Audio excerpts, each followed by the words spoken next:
I'm more gravity. Let's play chess.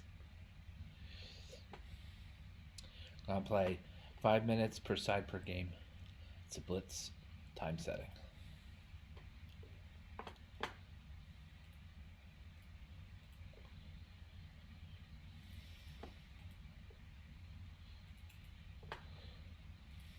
This is the Scotch opening. It's a viable chess opening at any level, as proven by one of its, I want to say progenitors, one of its adherents, former world chess champion Garry Kasparov, arguably the strongest chess player ever, used the Scotch opening to great avail.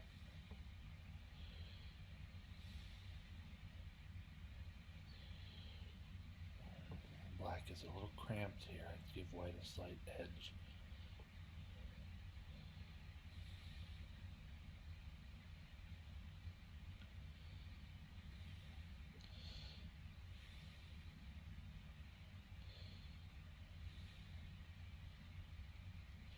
Try something a little inventive here.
size of string. Mm.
Okay.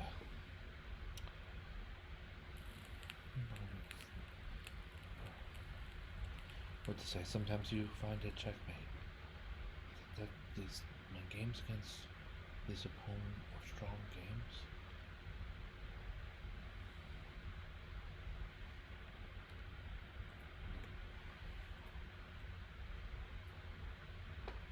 We're within the same skill level approximately, enough to make these games interesting. They definitely got the best of me in the first two of those games, first 2 or 3 games. I'm gonna choose a game to go over in detail. Close this window here, it's fine.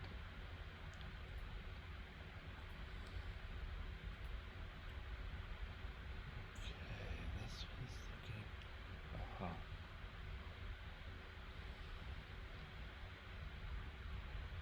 Let's go over this game, most of this game.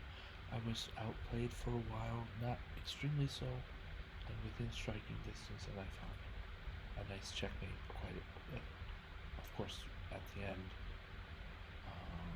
And my opponent left open a checkmating move.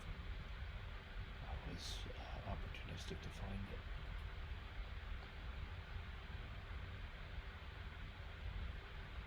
This is the game I won before I started playing the second opponents. We'll pick this one here. It looks like it was a late break and mostly accurate. Let's remind ourselves of what happened to position like this.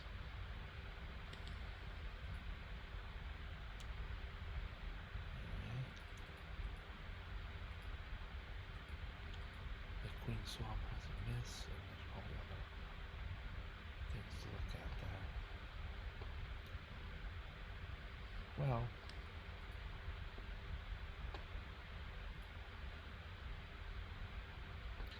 I'm a little bit tired from playing, and I'm going to just play this game in review as it plays out. If there's something really important, I'm sure I'll be rushed to the chessboard by the chessboard itself. But short of that, we're just going to watch the pieces move in the game that completed just now. Trading queens was good, though. Yeah. Okay. I said we just watch it. Here it is. It's playing. When the piece moves back like that, it sometimes means that I've rewound the game. I used to rewind on a cassette player or a VHS player, that kind of rewinding. Let's talk about this moment. I'm going to play knight takes f6 here because in the end it nets white an extra pawn. When all is said and done, white will now be ahead of pawn. And indeed, to a position for stable analysis like this, that's what occurred. And some inaccuracies. This is called a multiple piece endgame. Like most endgames, there are rooks involved. And I wanted to trade knights because I'm trying to play to a relative strength of mine, and because I thought I'd have this strong position on the king side, where black's king is slightly late to the chase against the king side. Black's rook might be chasing down extra pawns on the queen side, and then I'd have kind of like a 3-pawn and a rook and a king, and they're all sort of exerting pressure on these 2 pawns, but of course this rook is still very strong in the endgame. So that's the idea behind knight e4.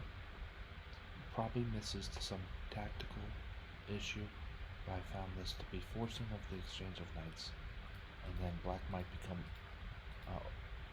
outnumbered and overpowered on the king side.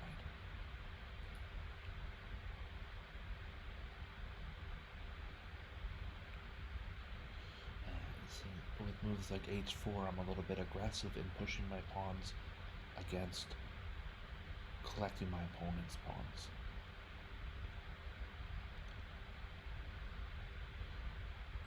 capturing some weak pawns, and then of course rook a1 here. That's the we're playing here with white to move. Yeah, rook a1. I guess there's some other things that work out okay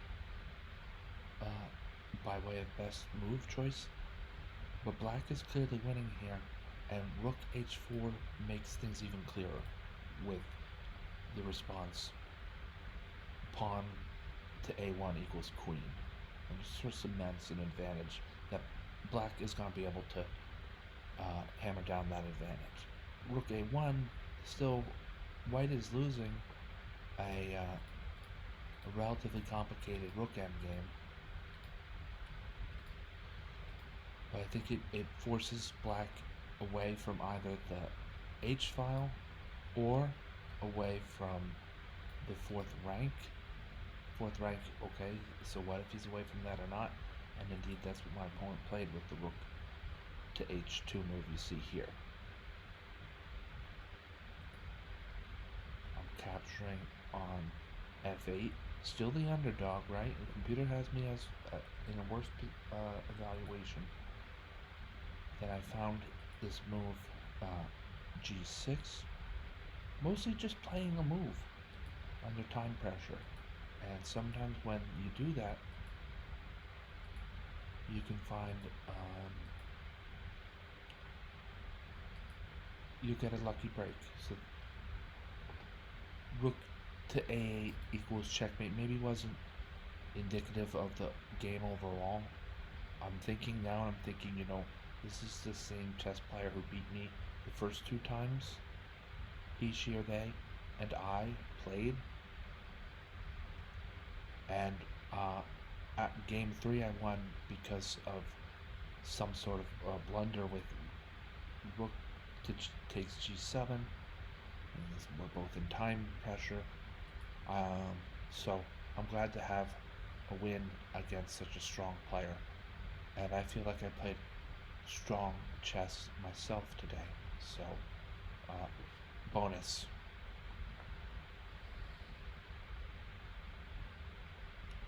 That was the last game. This game, let's go to about here. I think this is the game that I, as black, more or less, but of course we're going to go to the highlight here. I sacrificed the exchange, and it was the correct move in this sequence that earns black a lot of material. I'm ahead by 5 points of material. I'm going to lose at least 2 of them here, depending on what I choose to do. Now here I could have taken a second look. I think maybe b takes c6. Destroys black's pawn structure, we know that.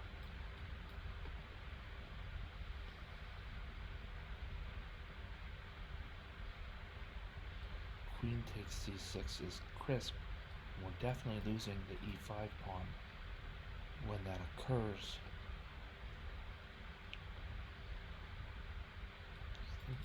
The check on g4 doesn't seem to be doing a great deal of help.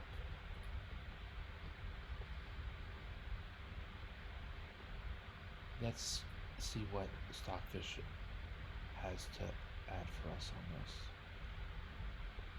Queen g4 check right away, or queen takes c6 are almost equal in terms of evaluation. So we'll consider the queen takes c6 as good enough. Start playing this. Yeah, this was bad. I knew this was bad. I played it anyway. It depends on exactly how knowledgeable I was about this badness.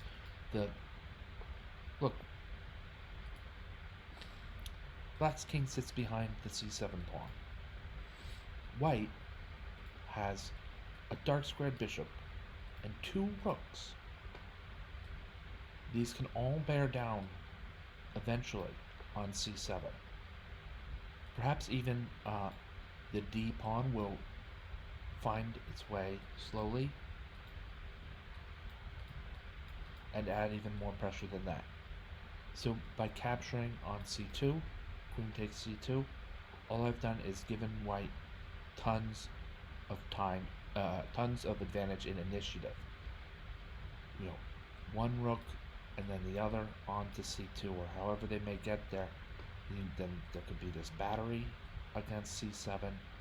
White's bishop is dark squared, and if white need to, then the pawn on d3 is there to be the kitchen sink, to throw in everything but the kitchen sink, or to throw in everything including the kitchen sink.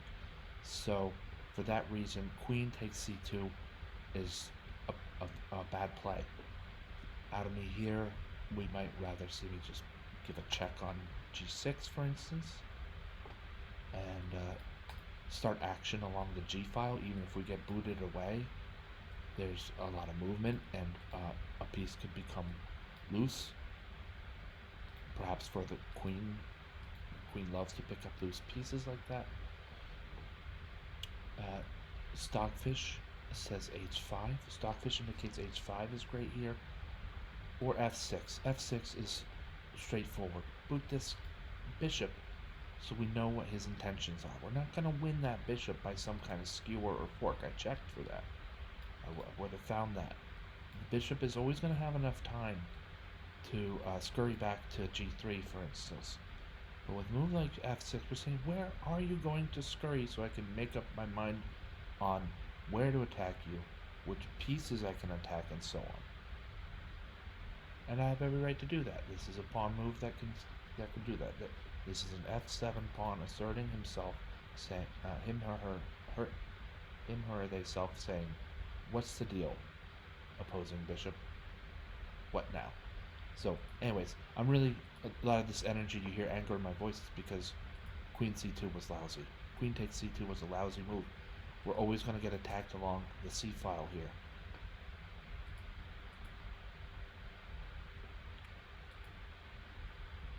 That's exactly what happened, Michael. My opponent found this, and is now, the computer says even, but look at the attacking strength. Look at the attacking strength white has.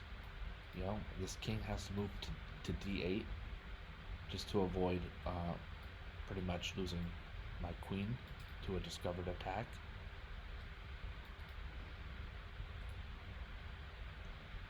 King to d8, right? It's the only move that makes any sense, and it's listed as a great move because it's the best move and defeats all the alternatives. And black is still in trouble after this, even this mistake at b7.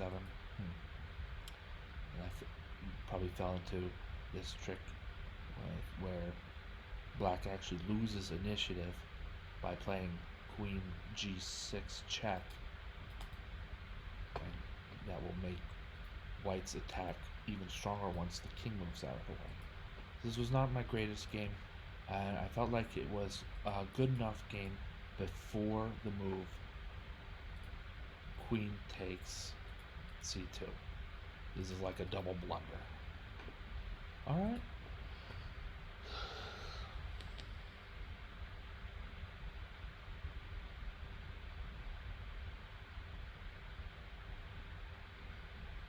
Let's checkmate on b8. Alright.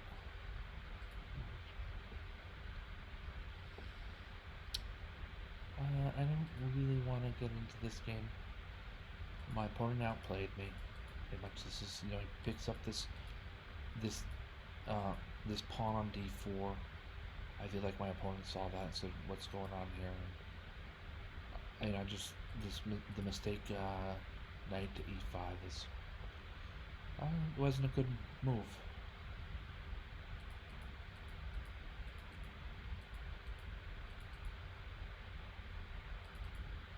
My opponent is making small progress after small progress after small progress until bishop takes f6 here. Yeah, that is a mistake because of knight takes d7.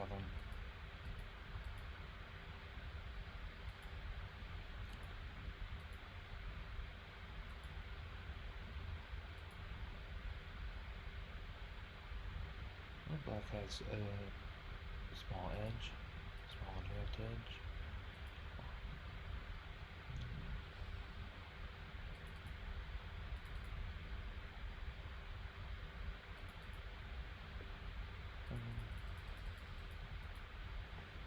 Checkmate from a8 to a3.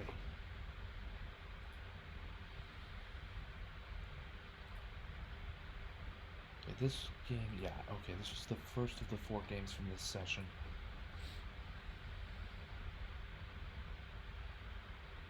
The Scotch opening, like I said, very viable. Very interesting. This isn't the main line, but it's one of the more popular lines indeed.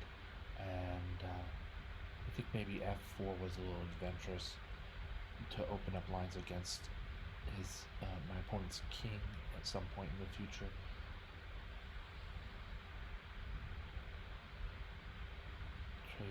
Trading equal material. Now here's where black is going to get an active knight. Have the loose piece available. This active knight, and then with the move rook to c1 is not bad. It doesn't really help white all that much immediately. I'm thinking if I'm white in this position, maybe white could play rook to e2 and avoid losing material, maybe, right? And try to double. Let's see this. Rook to e2. Then suppose we play knight to g2. Instead of taking the knight, white would, or instead of taking the knight, no, that's exactly what white would do there. Because, yeah, so my initial claim, rook to e2 looks good here. Followed by a doubling on the e file. Maybe white will lose this pawn, maybe not. It's not the main point of interest in this game. The point of interest in this game is mostly about the e file and king safety. Let's consult with Stockfish on this. So Stockfish doesn't like my rook to e2. Let's check this out. We can't do that. Let's try rook to e2. Okay, so it's good. It's not great, but it's good. I think there's a clear plan of rook to e1 following that. And if black tries to take on a2, then the battery becomes too strong. Might be losing the knight on e3. Even after exchange, white can win the knight here.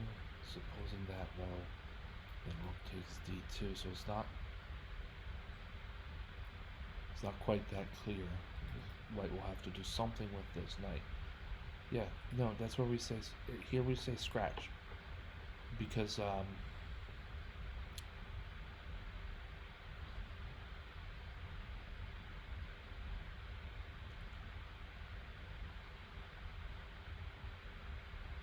gave white an extra move.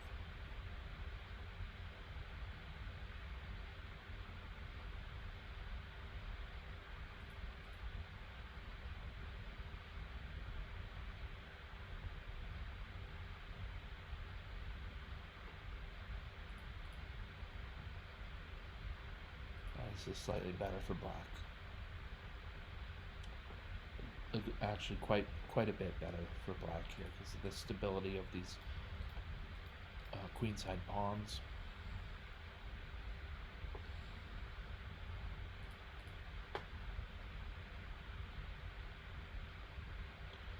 Trust me, I would not be alive this long against the computer if black didn't have some kind of edge to start with. The knight brings the knight in. Here. Here. Alright, well, whatever it is, we go back to here.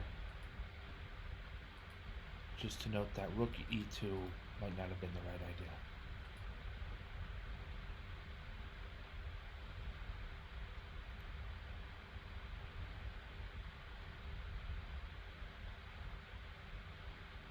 This is, I would say, in summary, this is just an end game that fell my way. That fell my way. So, pardon me. This is an end game that fell my way. The king and pawn end games, uh, the king and pawn end game here just is better for black. So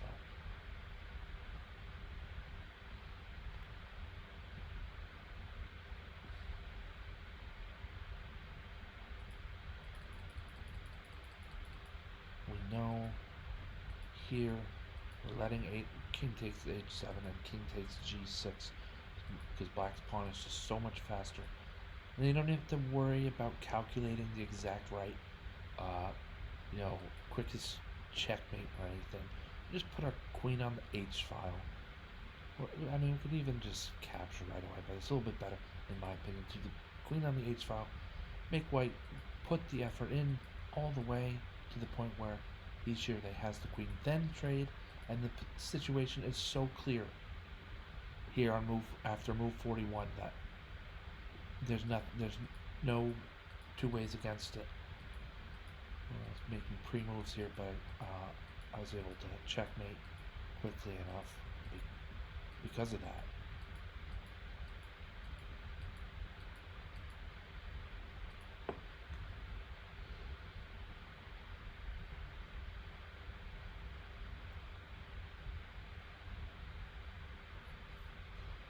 All right.